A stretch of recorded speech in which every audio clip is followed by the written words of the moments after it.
मैं प्रणति विश्वाल, मंदिर की मैनेजमेंट ट्रस्ट आप सबके सामने ये हमारी रथ यात्रा की जो एजेंडा है उसको उपस्थापना करने जा रही हूँ। तो बेसिकली हम लोग 27 जून को हमारे मंदिर की 58 रथ यात्रा को सेलिब्रेट करने जा रहे हैं। ये एक बहुत ही भव्य और बहुत ही ग्रैंड सेलिब्रेशन होने जा रहा है।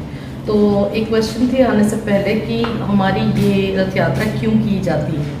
उसके पीछे की आपने जब पता ही होगा कि जैसे पुरी के जगन्नाथ मंदिर है उसकी एकदम रेप्लिका है हमारी यह वाला मंदिर। तो जो जो रिचुअल्स फॉलो करते हैं वो हम भी फॉलो करते हैं। बट पुरी में भी क्यों ये रथ यात्रा संपन्न किया जाता है, उसके पीछे के कारण है कि जैसे एक यहाँ पे कहते हैं कि एक इंसान और भगवान दोनों जैसे एक ही तरह की उन्होंने कर रखी है कि भगवान भी यहाँ पे मानवीय अवतार में है।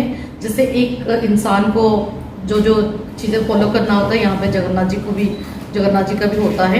जैसे कि हमारी तबीयत खराब होता है एक साल में, तो उनका भी तबीयत खराब होता है। जैसे कि भगवान स्नान यात्रा के बाद, स्नान करने के बाद भोग ज़्यादा खा लेते हैं, वो कहते हैं ना कि सर्द गर्म लग जाना, तो वैसे ही होता है। और वो क्वारंटाइन टाइप चले जाते हैं अंदर, जिसको हम लोग कहते हैं अणसर घर पे, वो अभी रेस्ट कर रहे हैं, उनको मेडिसिन चल रहे हैं।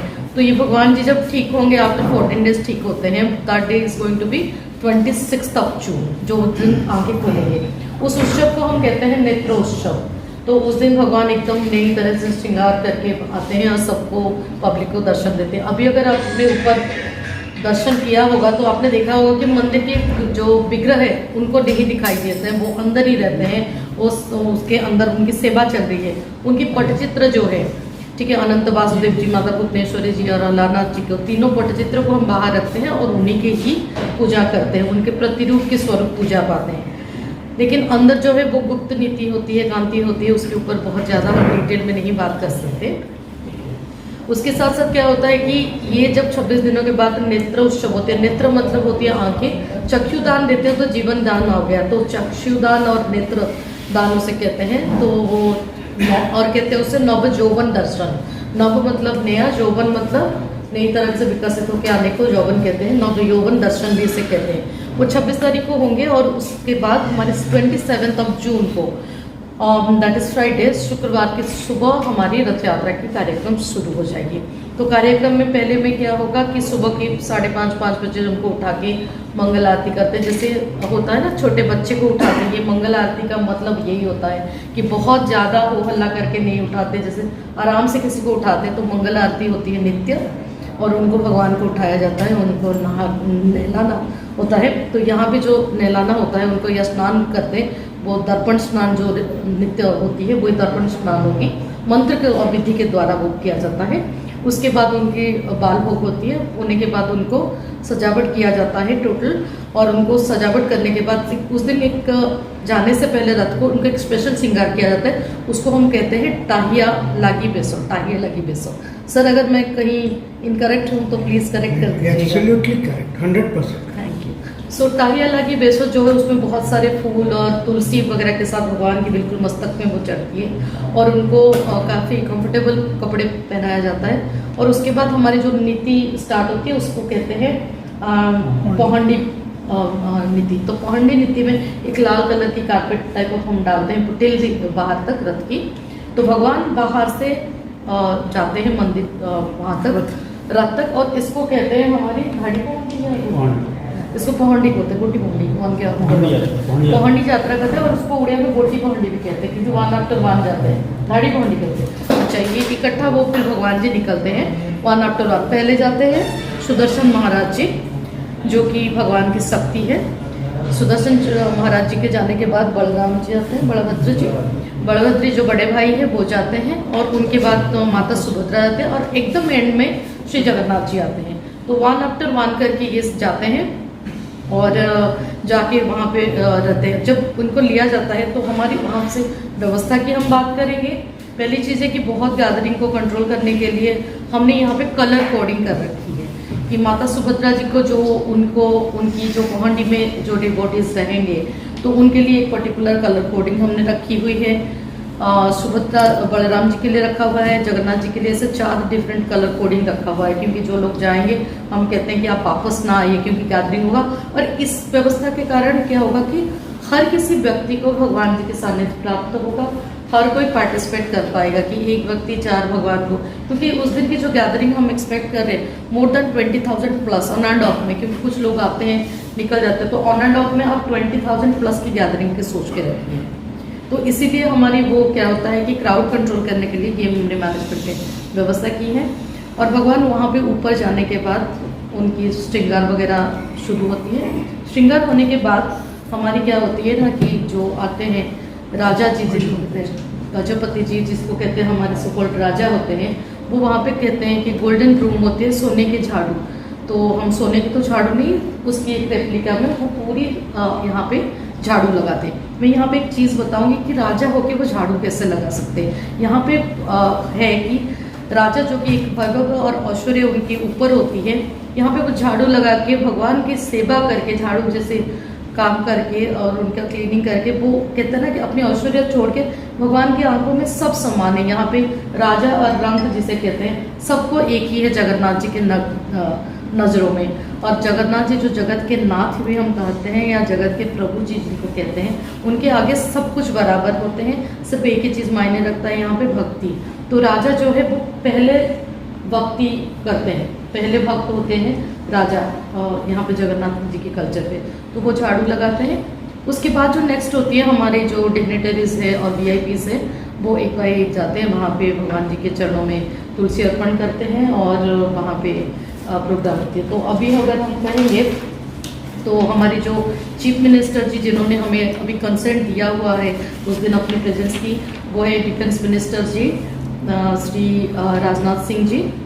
Then education and skill development minister mister Dharmendra Pradhan ji has given his consent, and ministry of railway का मिस्टर अश्विनी वैष्णव जी उन्होंने दिया है। उनको छोड़ के और भी बहुत सारे डिग्नेटरीज हैं, जैसे बांसुरी स्वराज जी है, दिल्ली का CM मिसेस रेखा गुप्ता जी हो गए, MLA यहाँ के लोकल हमारी नीरज बौसिया जी हो गए, mister ex-MLA mister Madan Lal, they all will be here. उनको छोड़ पे काउंसलर मिस्टर कुसुम लता जी, और इससे छोड़ के हमारी जो उड़ीसा की बॉलीवुड एक्ट्रेस और प्लस वहाँ की जो फिल्म इंडस्ट्री की प्रेसिडेंट है, television and film eminent, he is Mr Punna Tripathi, वो भी उस दिन प्रेजेंट रहेंगे।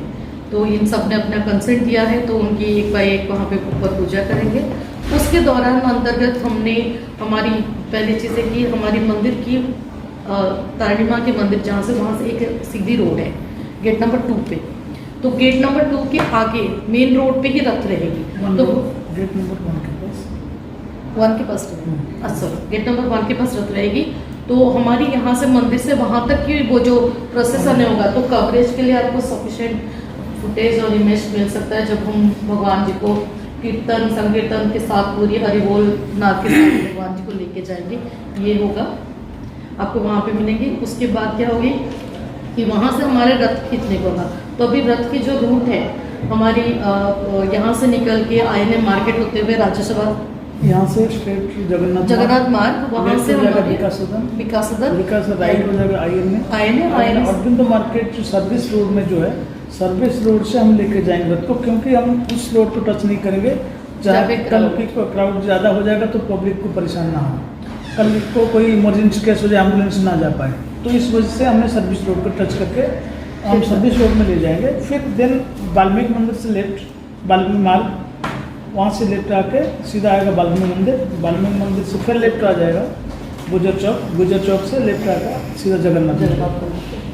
तो ये हमारे इसके लिए हमने ऑलरेडी अपनी पुलिस प्रशासन और ट्रैफिक इन सब से हमने बात करके हमारी लेटर दे के टू कंट्रोल द क्राउड जो भी चीज़ें करना है ऑलरेडी हमारी बातचीत सब कुछ हो चुकी है। और ये सब चीज़ें हम बिल्कुल प्रोफेशनल और बहुत ही क्लियर तरीके से कर रहे हैं कि, और उसके साथ साथ इसमें हमारी जितने क्राउड होगी उनके लिए प्रसादम की व्यवस्था कर रखी है। भंडारा जिसे कहेंगे, सुबह 11 बजे से लेके दिन में 3 बजे तक की प्रसाद खुली रहेगी, तो जिसको जितना लेवार लेना है अनलिमिटेड फूड और प्रसाद गोइंग टू बी डिस्ट्रीब्यूटेड। और साथ में हमारी स्पेशली जो पत्रकार भाई और बंधु हैं उनके लिए एक मीडिया का हम स्टेज बना रहे हैं, जिनको फुटेज ऊपर से लेना है, और उनकी खाने पीने की व्यवस्था सब कुछ वहीं पे होंगे। स्पेशली मैं, ज्ञान जी और कुछ मेरे वॉलंटियर्स वहीं पे रहेंगे। अच्छा, रजिस्टर भी रहेंगे, हाँ। तो हम पूरे वॉलंटियर वहाँ पे रहेंगे, जो आप लोगों की खाना पाने से लेके कवरेज से, किसी को कुछ चाहिए, कोई भी किसी भी प्रकार की हेल्प चाहिए, इंटरनेट की सुविधा चाहिए, तो वहीं पे आपको सब कुछ चीज़ें मिल जाएंगी। आपको बस हमारे पास आना है, बताना है कि ये चीज़ होगा। और ये इस व्यवस्था के साथ साथ प्रशासन में इतने क्राउड होंगे उनके लिए क्या क्या व्यवस्था है, ये बहुत ज़रूरी है। पहले हमने सिविल डिफेंस वालों से बात कर रखी है। नहीं, हमारे सिक्योरिटी में आ रहा है SIS आ रहा है। अच्छा, जो हमारी सिक्योरिटी प्राइवेट सर्विस है वो दिल्ली पुलिस तो रहेगा, उसके साथ SIS प्राइवेट सिक्योरिटी रहेगा। प्लस हमारे जो गेस्ट आएंगे उनके लिए हमने एक बाउंसर्स की व्यवस्था कर रखा है, पर्सनल सिक्योरिटी उनका, उसके सिक्योरिटी के लिए वो रहेंगे। उसके बाद मेडिकल फैसिलिटी के लिए डॉक्टर की, हमारे जो मंदिर में तो डॉक्टर हैं जो फ्री सेवा देते हैं वो रहेंगे। प्लस एम्स से कुछ डॉक्टर्स रहेंगे, 2 एम्बुलेंस रहेंगे, एक आगे पीछे 2 एम्बुलेंस रहेंगे। प्लस हमारे पास एक टीम रहेगा वॉलंटियर्स का, जो may I help you and medical camp लगा के कहीं भी कुछ असुविधा होता है तो वो मेडिकल डॉक्टर पास पहुंचाने का और एम्बुलेंस पास पहुंचाने का उनका काम रहेगा। मेडिकल फैसिलिटी दोनों साइड एम्बुलेंस रहेगा। प्लस हमारी वाटर पूरा जो हमारी रथ का यात्रा का जो रूट है, सारे रूट में पानी का व्यवस्था रहेगा। मंदिर उसका व्यवस्था कर रखा है कि जो पानी देते हैं ना ग्लास में पानी, वो हर जगह खड़े रहेंगे। और हमारे स्प्रिंकलर की व्यवस्था है, जो गर्मी से बचने के लिए स्प्रिंकलर रहेगा, साइड में चलता रहेगा, तो पानी का छिड़काव करता रहेगा। तो पानी, मेडिकल फैसिलिटी और प्लस बीच में हमारे 2-3 काउंटर्स पे लगाते हैं एम्स के कुछ लोग और बाकी लोग। Time to meet peoples with each other, and that is the day going to be followed with another many more days, 13 दिन I think, उसके बाद 12 days। तो 12 days की जो प्रोग्राम है उसको हम कहते हैं रथ यात्रा महोत्सव। ये रथ यात्रा है, महोत्सव के अंदर होता है भगवान जी की वहाँ पे मौसमिया मंदिर रहते हैं, तब भगवान जी ऊपर नहीं जाते, वो 12 दिन वहीं पे 9 दिन के करीब वहीं पे रहते हैं। स्टेज मतलब वो जो हम टेम्पररी उनके लिए मंदिर में मौसमिया मंदिर बनाते हैं, फिर वो रथ में आके 1 या 2 दिन रहते हैं। तो इस दौरान हम क्या करते हैं, कल्चरल आर्टिस्टों को, बहुत सारे आर्टिस्ट जिनको चांसेस देते हैं, बच्चों को चांसेस देते हैं, उसके दौरान हम एक कंपटीशन रखते हैं फीमेल्स की स्पेशली, और जो लोगों की क्या क्या होती है हमारे फीमेल्स लोग, जैसे उनके कंपटीशन में हम रखते हैं कि आपने ब्यूटीफुल आलपना बना सकते हैं, आपको कुकिंग का रखते हैं कि आप हमारे जो ट्रेडिशनल देसी ओडिया पीठा होता है वो करना, या पैरों में एक लाल कलर के अलता लगता है वो शुभ माना जाता है, जैसे यहाँ पे मेहंदी, उसको कंपटीशन, इस तरह के कुछ कॉम्पिटिशन्स रखते हैं। बच्चों के लिए हमने drawing competition, recitations, dance, art, ये सब चीज़ों की इस